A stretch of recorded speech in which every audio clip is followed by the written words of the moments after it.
Welcome back to Women's Strength and Bodybuilding, where we highlight beautiful and talented women who compete.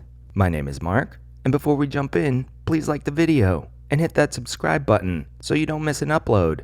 Today's spotlight is on Gina Davis, or Gina Rowe. Gina is another one of those heavyweights from the early to mid 2000s that really shined. She brought a lot of size and a gorgeous overall look. So many of the pictures she took in contest shape still look timeless to this day. But for how great her conditioning was, her bodybuilding career never really went past just a handful of shows. Spoiler alert, she's still really involved in the fitness community and helps to train future champions. But we'll circle back to that in a minute.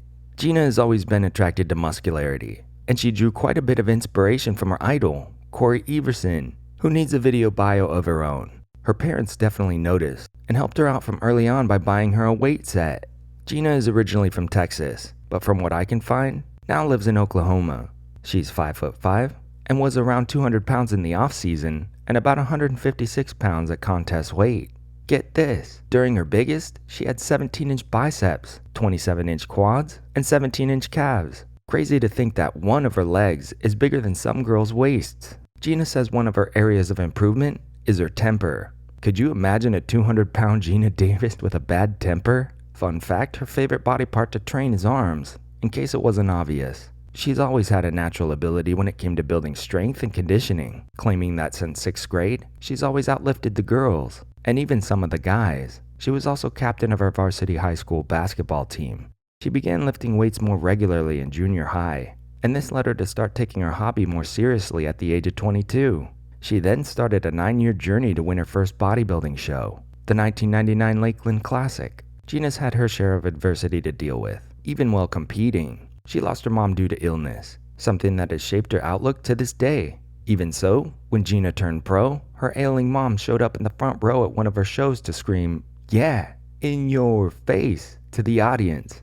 It's so nice to see when these ladies have the support of their families. I know when I did my 2 physique shows, not one single family member showed up. That's why I've said before on this channel that bodybuilding is either something you're into or you're not. And I love that Gina's mom showed up like she did. In addition to her family life, Gina's also experienced some setbacks with her training and prep. In 2005, she suffered a bicep tear. She was eventually able to recover, and according to some sites, she went on to IFBB pro status in 2006. It's a shame because Gina definitely had that it factor, but she ran into some roadblocks that might have stifled her full potential. Let's get into her short contest history really quick. In 1999, she won the overall at the Lakeland Classic. In 2000, she took second as a heavyweight at the Texas State Championship. In 2002, she won first as a heavyweight at the John Sherman Classic and placed 13th at Nationals. Her 13th place finish at Nationals must have affected her mindset, because in the next 2 years, she drastically improved her placings at the same show. In 2003, she took 7th at Nationals, and in 2004, she won heavyweight and overall at Nationals. In 2006, she placed 7th at the Europa Super Show. Even though her contest days were short-lived in comparison to some of the other competitors we've looked at, it's nice to know that she worked her way up to first place at Nationals. I can't help but think that she might have had similar results if her dreams to compete in the Olympia had come to fruition. Gina describes herself as a walking contradiction, a big and muscular female bodybuilder who loves girly things like designer clothes, purses, makeup, and jewelry. She loves her 2 Rottweilers and is an avid boxing fan. In her words, she loves spending time with her man and her dogs outdoors, doing stuff like fishing and camping.